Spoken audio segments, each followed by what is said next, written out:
Question number 7 में आ जाते हैं।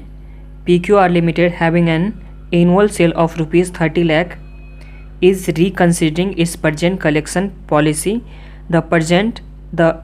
At present the average collection period is 50 days and the bad debts losses are 5% of sale.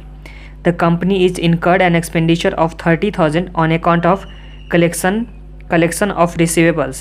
Cost of fund is 10% per annum. आगे क्या दे रखा हुआ है? The alternative policy are as under. Average collection period 40 days हो जाएगा और 30 days हो जाता है, जिसमें बैड डेब्ट्स दे रखा है 4% ऑफ सेल और 3% ऑफ सेल। फिर कलेक्शन एक्सपेंस बढ़ जा रहा है 60,000 एंड 95,000।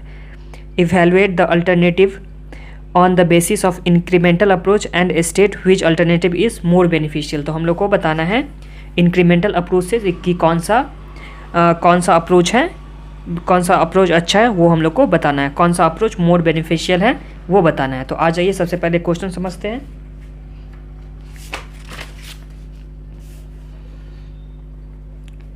क्वेश्चन नंबर 7, सम्स में क्या दे रखा हुआ है? सेल्स दे रखा हुआ है 30 लाख का, आगे दे रखा हुआ है सेल्स 30 लाख और कलेक्शन पीरियड कितना दिन है? 50 डेज का है। एंड बैड डेब्ट्स दे रखा हुआ है, बैड डेब्ट्स 5% ऑन सेल, ये प्रेजेंट लेवल का दे रखा हुआ है। एंड एक्सपेंडिचर जो लगता है कलेक्शन करने के लिए वो 30,000 का लगता है। और rate of return on investment हम लोग को दे रखा हुआ है 10% का। तो ये हम लोग के पास सम्स में दे रखा हुआ है करंट में। एंड दो अल्टरनेटिव दे रखा हुआ था 40 डेज़ का, 30 डेज़ का, उसके हिसाब से बैड डेब्ट्स चेंज हो जाता है और कलेक्शन एक्सपेंस भी बढ़ जाता था। और आगे हम लोग को बनाना है इंक्रीमेंटल अप्रोच के हिसाब से बनाना है, ठीक है। तो आ जाइए इंक्रीमेंटल अप्रोच से बनाते हैं।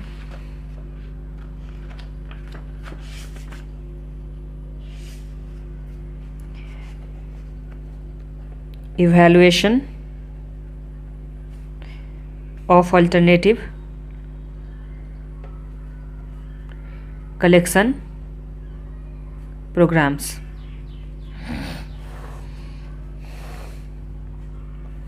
एक प्रेजेंट पॉलिसी दे रखा हुआ है, एक में हो जा रहा है 40 days, alternative number 1 and alternative number 2, यही दे रखा हुआ है। 3 हो गया। इसका मतलब सेल्स कितना दे रखा हुआ है? 30 लाख दे रखा हुआ है। तो तीनों ही केस में कितना मान लेते हैं? 30 लाख है सेल्स।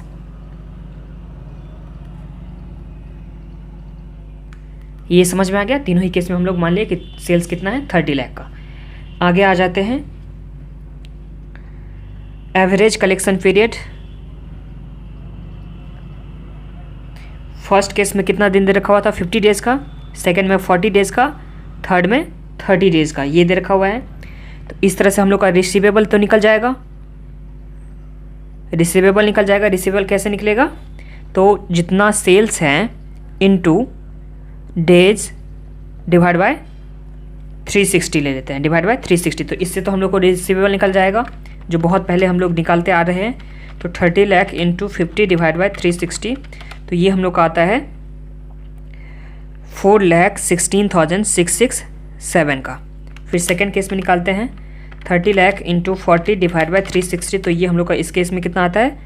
3,33,333।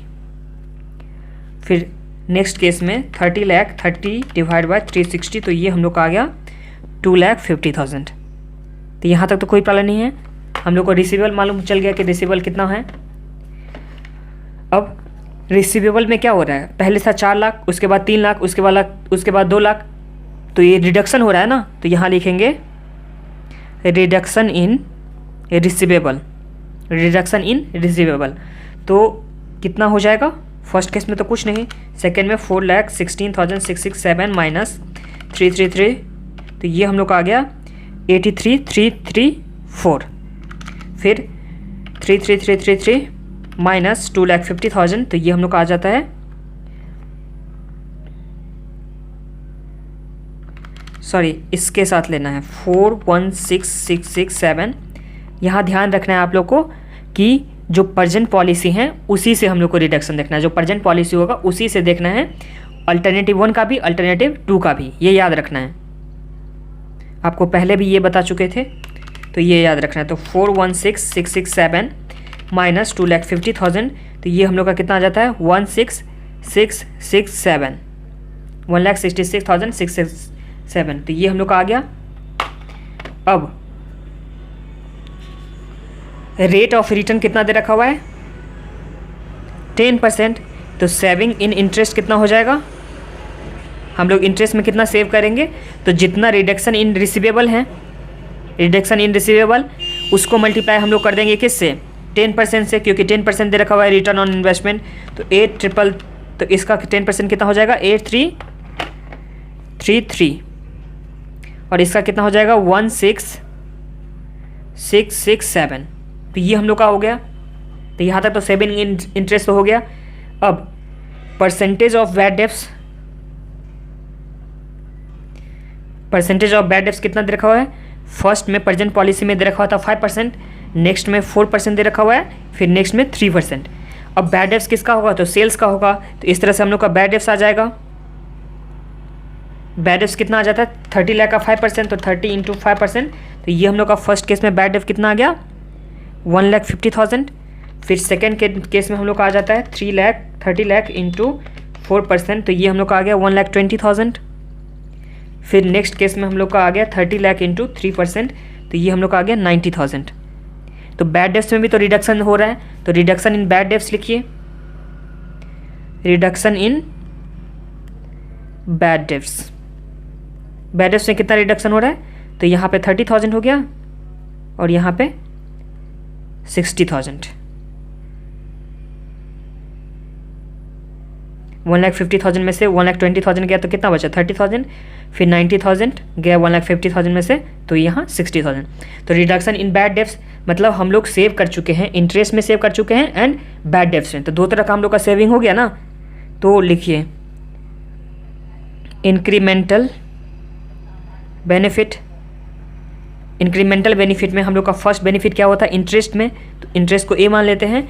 दूसरा हम लोग का हुआ था बैड डेब्ट्स में, तो यहाँ पे ए प्लस क्या हो जाएगा बी हो जाएगा, बैड डेब्ट्स को बी मान लेते। तो ये समझ में आ गया। देखिए यहाँ पे बैड डेब्ट्स कम हो गया था, तो इसका मतलब बैड डेब्ट्स में भी हम लोग सेव किए थे, और दूसरा इंटरेस्ट भी कम हो गया था, तो इंटरेस्ट में भी हम लोग सेव किए थे। तो दोनों को ऐड कर देंगे तो हम लोग का इंक्रीमेंटल बेनिफिट हो जाएगा। इंक्रीमेंटल बेनिफिट कितना हो जाएगा 30,000 प्लस 8,333, तो 38,333 हो गया। फिर नेक्स्ट में ये हो जाएगा 7,667, तो ये हम लोग का बेनिफिट हो गया। अब collection cost, collection cost sums में दे रखा हुआ है। कलेक्शन कॉस्ट फर्स्ट में कितना लगता था 30,000, फिर 60,000, फिर 95,000, ये तो कलेक्शन कॉस्ट नॉर्मली हो गया। अब कलेक्शन कॉस्ट में क्या हो रहा है, कलेक्शन कॉस्ट तो इंक्रीज हो रहा है, तो यहाँ हम लोग क्या लिखेंगे इंक्रीमेंटल कलेक्शन कॉस्ट। तो यहाँ पे 30,000 का बढ़ा और यहाँ पे कितना बढ़ जा रहा है तो 65,000 का, तो ये हम लोग का इंक्रीमेंटल कॉस्ट। इसको हम लोग क्या मान लेते हैं सी मान लेते हैं, यहाँ पे सी मानते हैं, ए प्लस बी को सी मानते हैं, इसको डी मान लेते हैं। तो इस तरह से अगर देखें तो नेट बेनिफिट कितना आता है incremental, net incremental benefit, net incremental benefit हम लोग का कितना आ जाएगा। तो ये हम लोग टोटल बेनिफिट किए थे, यहाँ पे हम लोग टोटल बेनिफिट किए थे इंक्रीमेंटल बेनिफिट में, और जिसमें से हम लोग का कॉस्ट यहाँ पे लग रहा है, इंक्रीमेंटल कॉस्ट लग रहा है, तो ये दोनों को माइनस करने से हम लोग का क्या आ जाएगा नेट बेनिफिट। तो नेट बेनिफिट हम लोग का कितना आ जा रहा है, इस केस में आ रहा है 8,333 एंड सेकेंड केस में कितना आ जाएगा 76,667 माइनस 65,000, 76,667 माइनस 65,000, तो ये हम लोग आ गया 11,667। तो किस में मैक्सिमम हम लोग को बेनिफिट हो रहा है, तो अल्टरनेटिव 2 में हम लोग को मैक्सिमम बेनिफिट हो रहा है, तो ये सेलेक्ट करना चाहिए, ये प्रपोजल सेलेक्ट करना चाहिए। तो ये आप लोग को समझ में आ गया। चलिए अब नेक्स्ट सम्स में चलते हैं, और चैनल को सब्सक्राइब नहीं किया तो सब्सक्राइब कर लीजिए।